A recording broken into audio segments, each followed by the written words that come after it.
Ready start. महोदय, बच्चों को जो ज्ञान प्राप्त हो वह अनुभव से प्राप्त हो, न कि केवल स्मरण शक्ति पर आश्रित रहकर रटाई द्वारा।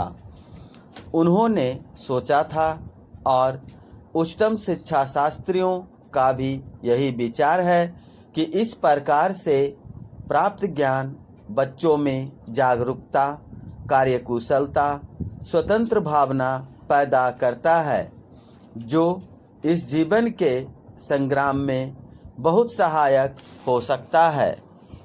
दूसरा मौलिक विचार उनका यह था कि इस प्रकार की शिक्षा इस देश के लिए अनुकूल ही नहीं बल्कि अनिवार्य है। बच्चों से जो कुछ भी काम कराया जाए वह उत्पादक काम हो और उससे जो कुछ भी पैदा हो उससे शिक्षा का व्यय यदि पूरा नहीं तो अधिकांश निकल सके, क्योंकि यदि शिक्षा का व्यय दूसरे प्रकार से निकालने का प्रयत्न किया जाएगा तब वह बोझ इतना बड़ा होगा कि शिक्षा सार्वजनिक नहीं बन सकेगी। पिछले वर्षों में जो कुछ भी विचार किया गया था या प्रयोग करके देखा गया, उससे जहाँ तक मैं समझता हूँ वही निष्कर्ष निकाला जा सकता है जो पहले सम्मेलन में हुई बहस से निकाला जा सकता था।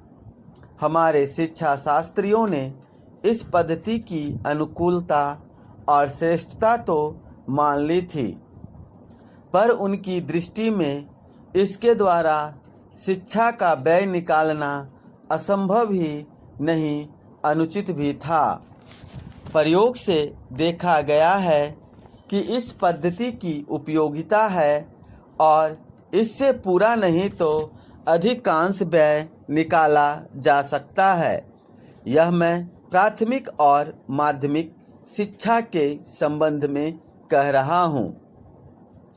उच्च कोटि की शिक्षा के संबंध में अभी प्रयोग नहीं के बराबर हुआ है, इसलिए उसके संबंध में अभी कुछ भी कहना संभव नहीं है।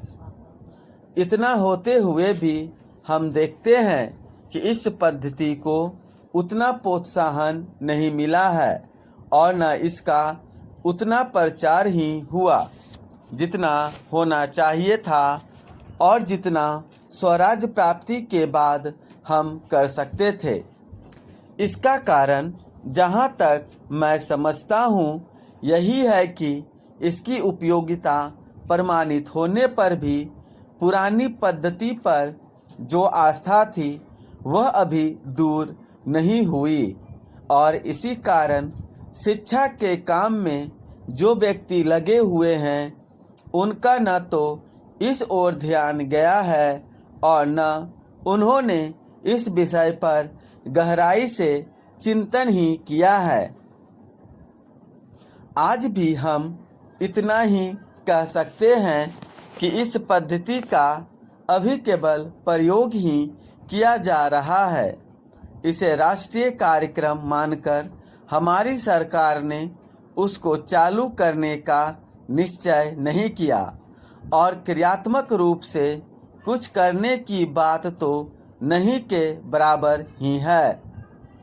उसका परिणाम यह हुआ कि पुरानी पद्धति की संस्थाएं दिन प्रतिदिन आगे बढ़ती जा रही है और शिक्षा पर सरकार जो कुछ भी व्यय कर सकती है या करना चाहती है उसका बहुत बड़ा अंश उस पद्धति को ही बनाए रखने में व्यय हो रहा है और इस पद्धति को बहुत कम प्रोत्साहन मिला है।